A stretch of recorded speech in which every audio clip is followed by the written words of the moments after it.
Vamos a seguir ahorita ya el taller y ahora tengo el gusto de presentarles a Mauricio Che, de aquí de Yucatán, justamente, que ahorita está en la Universidad de Durham y nos va a presentar la plática on the number of ends of space with a non-negative curvature outside a compact set. Muchas gracias, Mauricio, por aceptar la invitación y te los dejo tantito. Muchas gracias por la presentación, muchas gracias por la invitación y pues por organizar el evento, que está muy genial. Y pues bueno, muchas felicidades, Oscar. Para mí es un gusto pues poder presentar una charla aquí y formar parte de esta celebración. Y bueno, espero que les guste. Entonces, pues lo que les voy a platicar hoy está basado en una colaboración con Jesús Núñez Imbrón. Pues esto surge inicialmente pues de algunas cosas que estuve leyendo durante la maestría y recientemente pues logramos publicar un artículo relacionado con esto. Entonces, bueno, pues les voy a platicar sobre finales en espacios con curvatura no negativa fuera de un compacto. Bueno, voy a explicar ahora a qué me refiero con estas palabras. Entonces, primero quiero platicar sobre lo que son los finales, o más bien a qué me refiero con el número de finales de un espacio métrico. ¿Okay? Entonces, voy a decir que un espacio métrico tiene a finales y sucede lo siguiente. Primero, cada vez que tomo un compacto en el espacio y lo quito, lo que me queda tiene a lo más k componentes no acotadas, componentes conexas no acotadas. Y aparte, hay algún compacto en particular que cuando lo quito me quedan exactamente k componentes no acotadas. ¿Okay? Entonces podemos pensar que los finales son como componentes conexas al infinito, de cierta manera. Algunos ejemplos de qué quiere decir esto. Triviales cuando tenemos un espacio compacto. Ese claramente va a tener 0 finales porque pues una vez que quite ese compacto, pues lo que me queda es vacío, no hay componentes. Un ejemplo menos trivial, pues cuando tomamos Rn, dependiendo de la dimensión, si n es 1, si es la línea recta, pues va a tener 2 finales.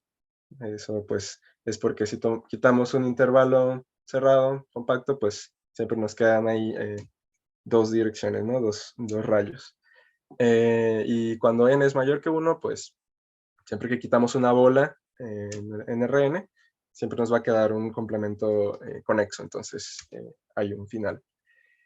Un poquito más en general, si tomamos ahora un espacio que es una variedad no compacta, que es el interior de una variedad con frontera, entonces el número de finales va a ser exactamente el número de componentes que tiene la frontera de donde estamos, vaya, del cual nuestro espacio es el interior, ¿no? Y bueno, un ejemplo quizás un poquito más como, exótico, o más bien que puede haber muchísimos finales, es cuando consideramos una gráfica que es un árbol infinito, binario, y en este tipo, bueno, en una cosa de este estilo, va a haber una cantidad no numerable de finales, ¿no? Básicamente cada camino que puedo seguir desde arriba yendo hacia abajo siempre me va a dar un final diferente. Entonces, bueno, ya estamos pensando que ponemos la métrica del camino más corto, ¿no? La distancia entre 2 puntos es la cantidad de aristas que hay en el camino más corto que los.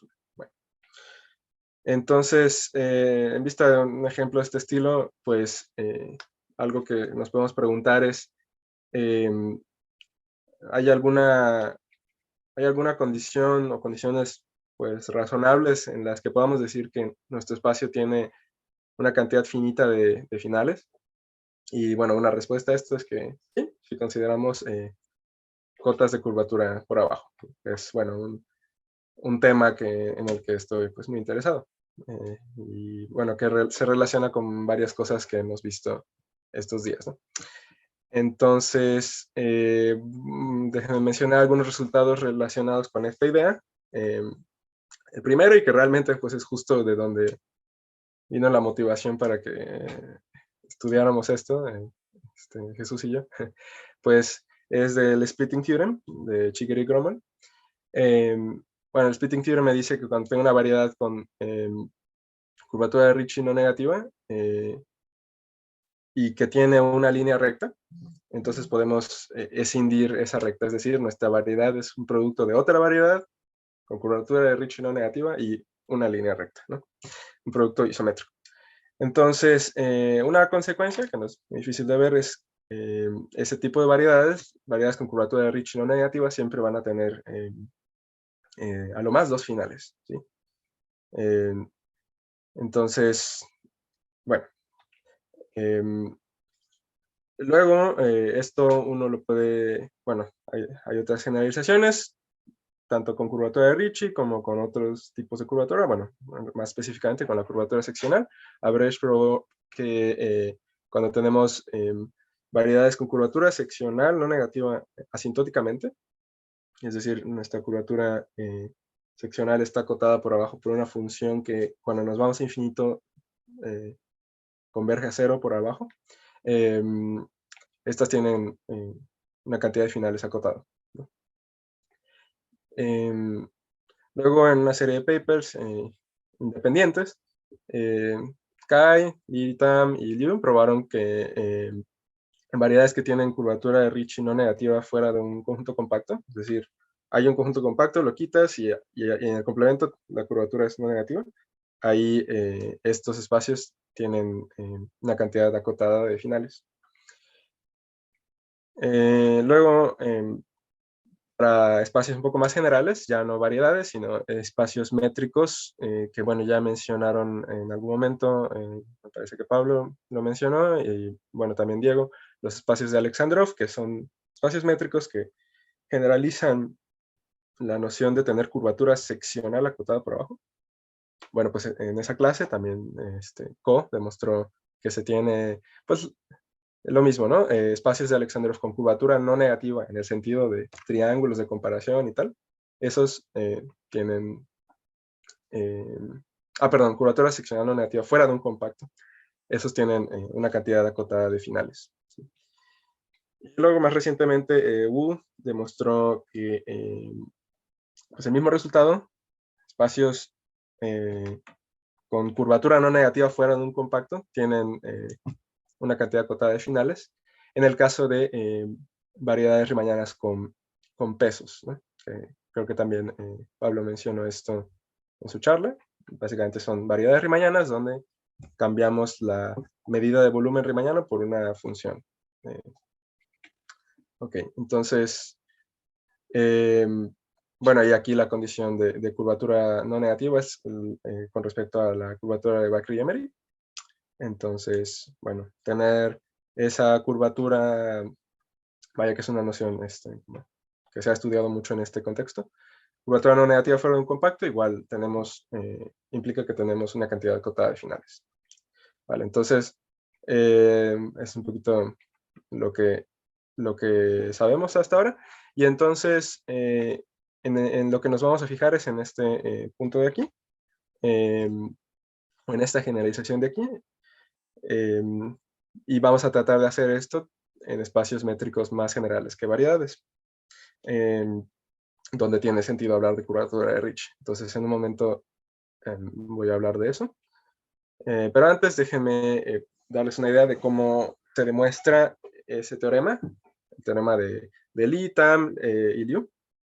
Ahí se me fue.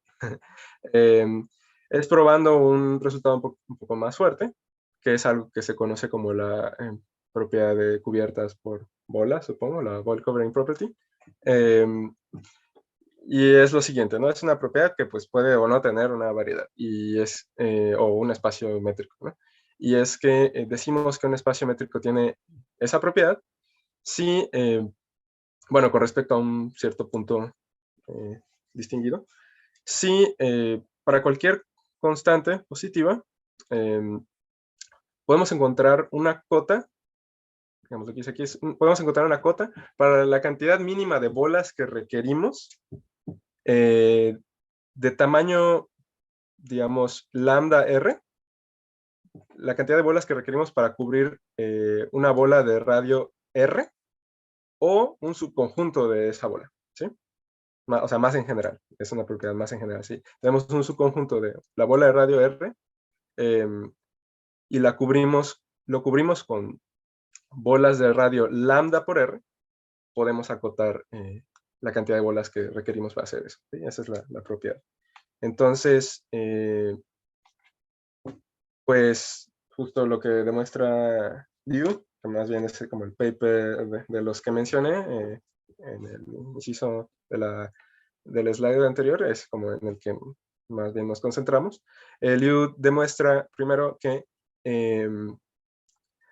si tenemos una variedad completa, riemanniana, con curvatura de Ricci acotada globalmente por alguna constante, o sea, no importa, puede ser cualquier número real, pero fuera de un cierto conjunto compacto que está contenido dentro de una cierta bola, la curvatura de Ricci es no negativa, ¿no? Fuera de ese compacto. Entonces, M satisface la propiedad de cubiertas por bolas. Aquí me faltó poner respecto a al punto P0, ¿no? El centro de esta bola que acota mi compacto. Y más aún, la constante que acota el tamaño de mi cubierta, ¿no? Esta C que aparecía aquí, va a depender únicamente de la dimensión de la variedad, de esta constante que está en términos de la cota para la curvatura y el tamaño del conjunto donde puede haber curvatura negativa. Y la lambda, que es este factor de escalamiento, ¿no? Aquí en esta definición, esta C en principio, pues, obviamente depende de la lambda, pero también podría depender de la variedad y del punto P0, ¿no? Pero bueno, lo que se demuestra aquí es que en realidad es uniforme en este sentido, solo depende de estos parámetros, ¿no? Vale, y entonces, una vez que se demuestra la Ball Covering Property, sale rapidísimo que la variedad tiene una variedad con esas características, igual las mismas hipótesis. Curvatura acotada globalmente y curvatura no negativa fuera del compacto. Entonces, de hecho, va a haber a lo más esta cantidad de finales. En realidad se puede dar explícitamente cuál es esta constante. En un momento voy a dar una idea de cómo se llega a esa constante, pero bueno, para fines de la charla no importa tanto. Y esa ha sido una constante bien horrible, no es óptima. Entonces, bueno. La idea de la prueba es este dibujito. O sea, de por qué si tenemos la Ball Covering Property, entonces hay la cantidad acotada de finales, ¿no? Y en este dibujito, ¿qué es lo que está sucediendo? Esta como amiba que tengo aquí es mi idea abstracta de una variedad no compacta que tiene ahí cierta cantidad de finales, ¿no? En este caso, estos como 4 bracitos son los finales de mi variedad, ¿sí? Y entonces, para detectar esos finales, ¿qué es lo que necesito hacer? Necesito ir quitando compactos, en este caso esta bolita punteada de acá en medio, ir quitando compactos y fijarme en lo que me queda afuera, ¿no? Y una manera que tengo de detectar lo que me queda afuera de este compacto, pues es tomar una bola más grande. Digamos, en este caso tenía la bola de radio R medios, me tomo la bola de radio R, ¿sí? Y tomo la intersección de esa bola más grande con cada uno de las componentes conexas que me quedan, ¿no? Entonces aquí me van a quedar estos 4 pedacitos. Y entonces, la Ball Covering Property aplicada a la bola de radio R, o mejor dicho, a un subconjunto que es justo la unión de estos 4 pedacitos, digamos, con parámetro 1/2, es decir, con el factor de reescalamiento 1/2, lo que me dice es que puedo cubrir la unión de estos pedacitos con, con a lo más este número de bolas de radio 1/2 de R, ¿no? R medios. Entonces, por eso puse estas bolitas rojas de aquí, que son, bueno, del mismo tamaño que este de acá. Y la cosa es, por como estamos eligiendo, bueno, o sea, aplicando una desigualdad de triángulo, uno puede observar que, de hecho, cada uno de estos intersecciones con finales diferentes, requiere al menos una de estas bolitas, para ser cubierta, ¿no? Y aparte, si yo tomo dos bolitas que corresponden a dos intersecciones distintas, por ejemplo, esta de acá y esta de acá, esas van a ser ajenas, ¿sí?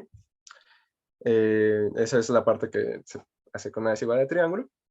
Estas dos bolitas van a ser ajenas. Y entonces, al menos hay tantas bolitas como intersecciones, ¿no? Y a su vez, a lo más, tenemos tantas bolitas como esta constante. Entonces, por transitividad, la cantidad de finales está acotada también por esta constante, ¿no? Ese es el argumento. Una vez que tenemos la wall covering property, ¿ok? Entonces, en un momento más voy a quizás dar una idea de cómo sale la wall covering property, que obviamente pues, es la parte importante del argumento. Pero bueno, voy a tratar de hacerlo entonces en un contexto más general, que es justo pues lo que pudimos hacer Jesús y yo. Entonces, voy a hablarles ahora de ese contexto general, aunque bueno, ya me hizo el favor Pablo de mencionar un poco la idea, que es que así como espacios de Alexandrov son espacios que generalizan variedades con curvatura seccional acotada por abajo, hay también una noción de curvatura de Ricci acotada por abajo.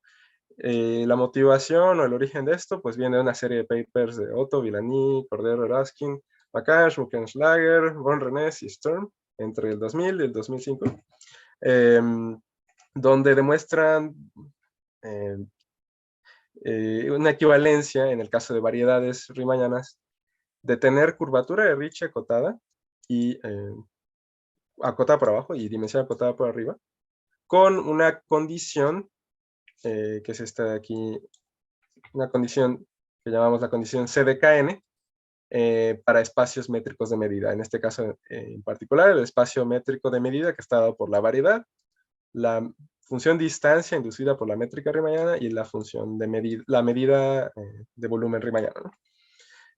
O sea, ahora voy a recordar, o mejor dicho, formular de una manera distinta lo que es esto, pero entonces vaya, teniendo esta equivalencia, uno puede tomar esta condición, sea lo que sea, como una definición para espacios métricos de medida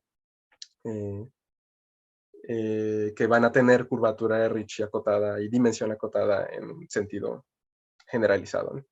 Entonces, bueno, ahora sí les digo que es esto de la condición C de KN. Primero, pues, un espacio métrico de medida se refiere simplemente a una terna donde MD es un espacio métrico, le pido ahí algunos apellidos, que sea propio, completo, no ramificante.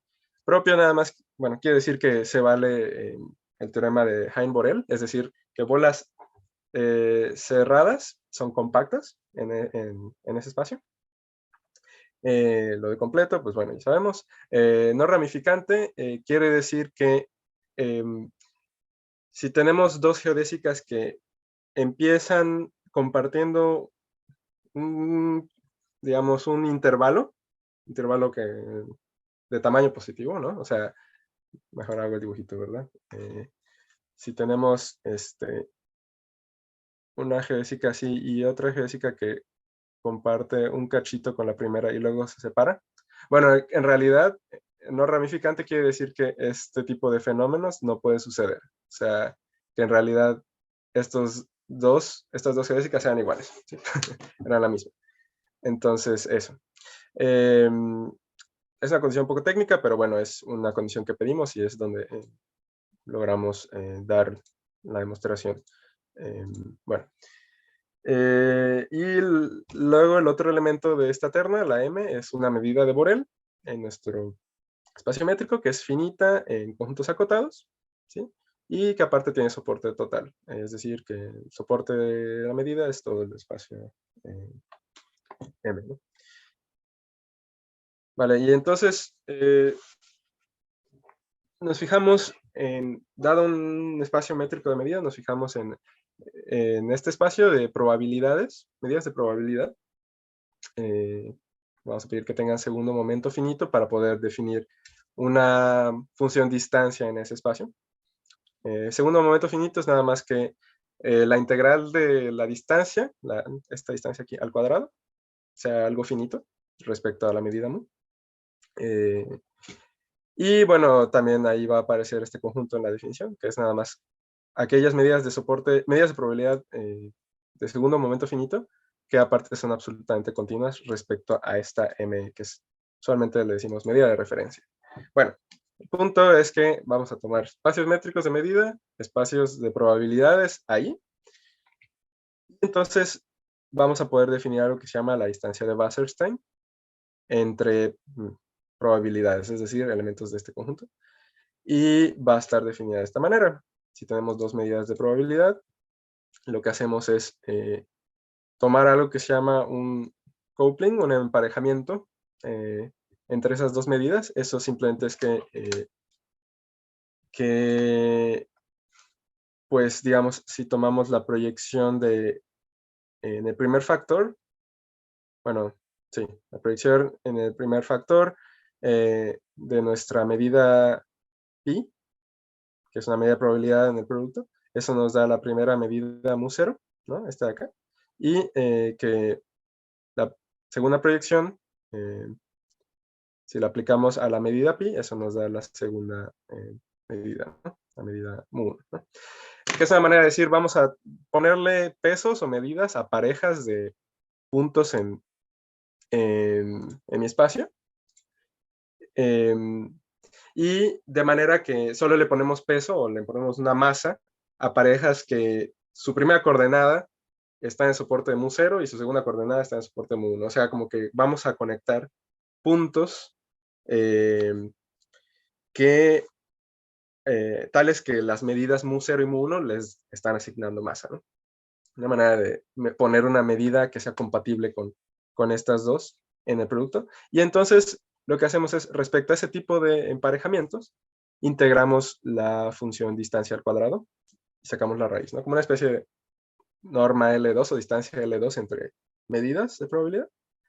Y tomamos el ínfimo sobre eso. Esto, bueno, viene de algo que se llama teoría del transporte óptimo.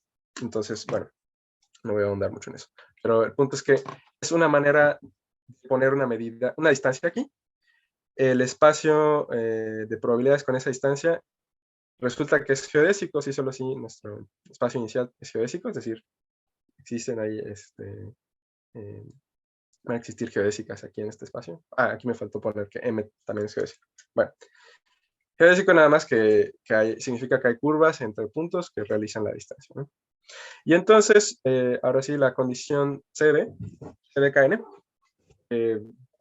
pues bueno, ya no voy a así dar muchísimo detalle de qué está diciéndome aquí, solo quiero medio explicar. Lo que me dice es que el espacio va a tener esta condición, sí, solo sí, siempre que tomemos dos medidas de probabilidad,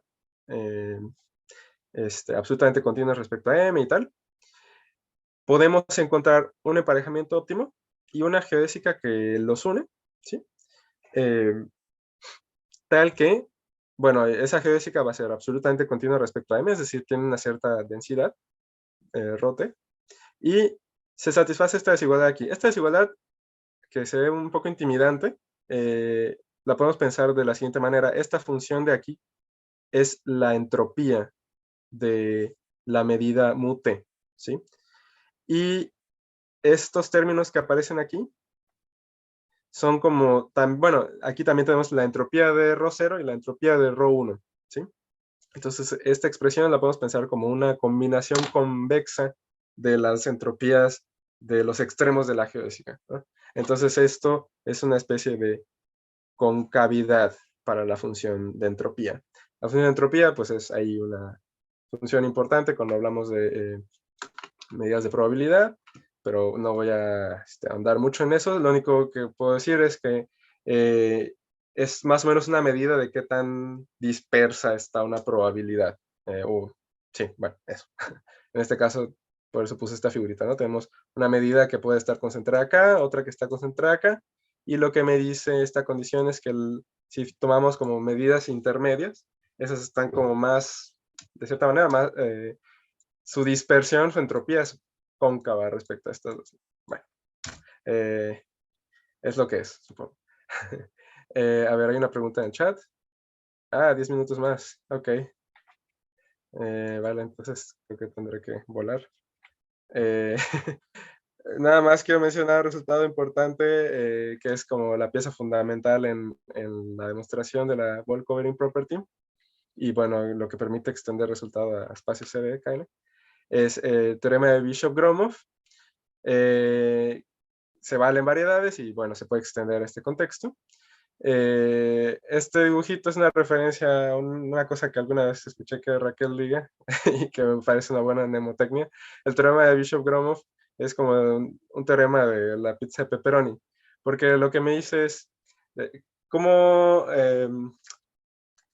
puede pensarse de varias formas, ¿no? Que es como en espacios que tienen curvatura acotada, podemos controlar cómo crece el volumen de bolas, ¿no? Es decir, podemos acotar cocientes de este estilo, donde tenemos una bola de radio más grande que otra, ¿no? O sea, tenemos dos radios, comparamos los volúmenes, y ese cociente lo podemos acotar uniformemente en términos de la curvatura, la dimensión y los radios, ¿no? Otra manera que tenemos de interpretar esto es que tenemos una cota para la cantidad de bolas chiquitas que caben en una bola grande, ¿no? Digamos, las bolas chiquitas son nuestros pepperonis y la bola grande es la pizza, ¿no? Entonces esto nos acota cuántas rebanadas de pepperoni caben en nuestra pizza. Tenemos esto en variedades y resulta que también en espacios CD, y es como de las cosas más importantes que hay aquí, ¿no? Entonces ahora sí, pues les platico los resultados que obtuvimos. Bueno, uno puede hablar de la condición CD, como tener curvatura de Ricci acotada de manera local, ¿no? Sencillamente es que decimos que CD log KN se vale en un abierto, si para cada punto en ese abierto hay una cierta vecindad, donde la condición aquella de concavidad de la entropía se vale para medidas que estén soportadas en esa vecindad, ¿no? Entonces, hay manera como de localizar esta condición. Y entonces, bueno, con esa condición local, con toda esta notación que ya dije, lo que probamos es eso, ¿no? O sea, perdón, análogo a lo de la ball covering property, que es que ahora si tenemos un espacio métrico de medida que tiene la condición CDKN global, así como cuando teníamos Ricci acotado global, y aparte tenemos un compacto dentro de una bola, donde se tiene CDlog 0n, que es como tener Ricci no negativo, bueno, perdón, fuera de ese compacto. Ajá. Entonces M satisface la ball covering property. Y aparte, la constante que me acota la cantidad de bolitas, nuevamente también depende solo de la dimensión de esta constante en términos de la curvatura y el tamaño del compacto. Y el factor de rescalamiento, ¿no? O sea, es una cota uniforme, ¿sí? Entonces, bueno. Eso, y como consecuencia, con las mismas hipótesis, pues podemos probar con el mismo argumento que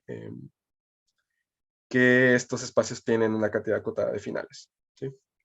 Y entonces, pues nada más quiero mencionar que un ingrediente principal técnico, pero pues que es como lo que permite básicamente generalizar la demostración de Liu de la ball covering property a este contexto, es pues una versión digamos como local, de Bishop-Gromov para ciertos conjuntos estrellados, star-shaped. ¿Qué quiere decir conjunto estrellado? Que, bueno, sencillamente es un conjunto que tiene como un centro, un punto X, y que cualquier, digamos, es una cosa así, digamos, va a ser estrellado respecto a un punto X.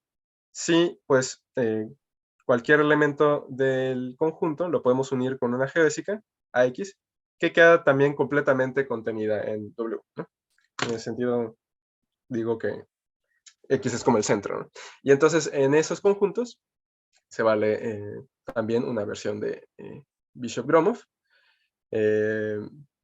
Aquí puse esta versión más como sencilla, porque aquí, bueno, no lo escribí bien, pero estamos suponiendo las mismas hipótesis que en los teoremas principales, que es que la variedad el espacio tenga CD0n fuera de un compacto B, ¿no?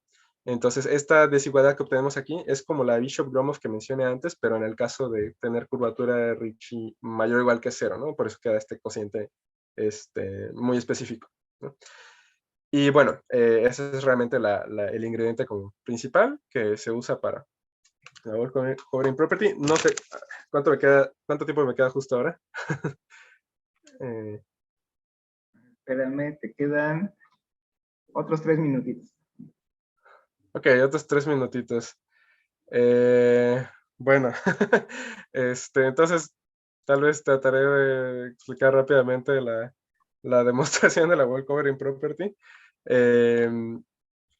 Lo bueno es que puse un par de dibujos ahí. Para hacerlo simple, supongamos que nuestra cota de curvatura es -1. Si la cota fuera positiva o 0, el resultado es trivial, es Bishop-Gromov con la constante k igual a 0. Entonces, en general, suponemos que es negativa, pero pues sin pérdida de generalidad, supongamos que es -1, que el tamaño de la bola donde puede fallar la curvatura no negativa es 1, y supongamos que el conjunto donde queremos aplicar la Ball Covering Property es toda la bola de radio R. Aparte, podemos fijarnos un factor de reescalamiento que sea menor o igual que 2. ¿Por qué? Porque si lambda fuera mayor que 2, lo que me está diciendo la Ball Covering Property es que podemos cubrir una bola de radio R con una cantidad finita de bolas de radio al menos 2R o mayor que 2R, pero pues eso es trivial. Siempre podemos tomar una bola y esa me va a cubrir la bola. Una bola de radio 2R, esa me va a cubrir la bola de radio R. Entonces, bueno, eh, es más relevante tomar esto. Y entonces, lo que realmente se hace en la demostración es acotar bolas que tengan la cantidad de bolas de radio lambda R entre 4 que cubren mi conjunto menos la bola centrada en P0 con radio lambda R entre 2. Esto es por el mismo argumento, porque esta bola de radio lambda R entre 2 se puede cubrir con una sola, a lo más una sola bola de radio lambda R, ¿no? Entonces, lo que me importa es lo que está fuera de. Quiero tratar de acotar cuántas bolas necesito para cubrir eso. Y entonces, bueno, también ahí hago dos casos. Si este numerito es menor o igual que 2, resulta que puedo aplicar Bishop-Gromov con mi cota global, que es k igual a -1. Bueno, es lo que hice aquí, pero yo creo que ya no me va a dar muchísimo tiempo para decir qué es lo que está pasando. Pero vaya, en ese caso como que la cota global me da lo que quiero. Y si ahora suponemos que ese numerito lambda R entre 4 es mayor que 2, es decir, es 2 más epsilon para alguna epsilon positiva, entonces, bueno, algo que va a suceder con las cotas que estoy suponiendo es que todas las bolas de radio lambda R entre 4, que son las que quiero como acotar cuántas hay, con puntos, con centros en S', todas van a estar, digamos, son esta de aquí, van a estar fuera de la bola de radio 1, que es donde puede estarme fallando la no negatividad de la curvatura, ¿no? O sea, fuera de esto tengo curvatura no negativa, entonces voy a poder, cualquier bola de este tamaño que tome en S' va a estar fuera de este conjunto, ¿no? Y entonces, bueno, ahí ya está un poco más sutil esa parte del argumento, pero voy a como tomarme, pues, un cierto conjunto de puntos en S', un conjunto separado maximal que me va a dar a su vez una cubierta por bolas del radio, aquí se me fue este numerito, debería ser lambda R entre 4, perdón. Bolas de este tamaño.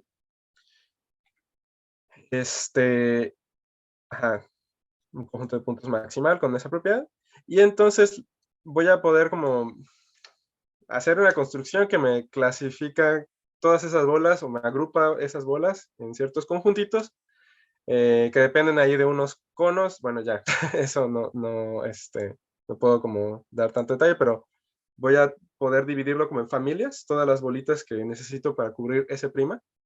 Y cada familia, bueno, y aparte, en cada familia, cada vez que tenga dos de estas bolas, va a pasar que ambas bolas van a estar fuera de la bolita radio 1, aquí, y aparte todas las geodésicas que las unen, voy a poder controlarlas de manera que también estén fuera de esta bolita, ¿no? Entonces voy a tener como todo fuera de B1, de esta bola, ¿no?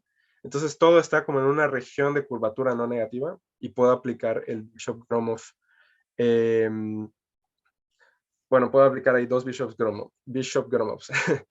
Uno con la cota global de curvatura, -1, para acotar cuántas de estas familias tengo, las que mencioné muy rápidamente. Voy a poder acotar el número de familias que tengo de bolitas, y cada una de esas familias voy a poder aplicar el Bishop-Gromov en un cierto conjunto estrellado, que está en la región de curvatura positiva, no negativa, perdón, y entonces puedo acotar cuántas bolas hay en esa familia, ¿no? Y esto es para cada una de esas familias. Y entonces al sumar el total, pues ya me queda la cota para el número total de bolitas. ¿No? Bueno, eso es así muy express el argumento. Y bueno, eso mismo se hace análogo.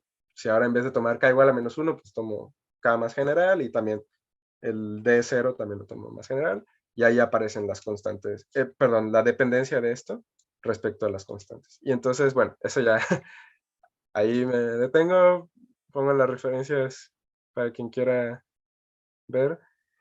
Y bueno, muchas gracias por su atención, y felicidades de nuevo a Oscar. Gracias, Mauricio.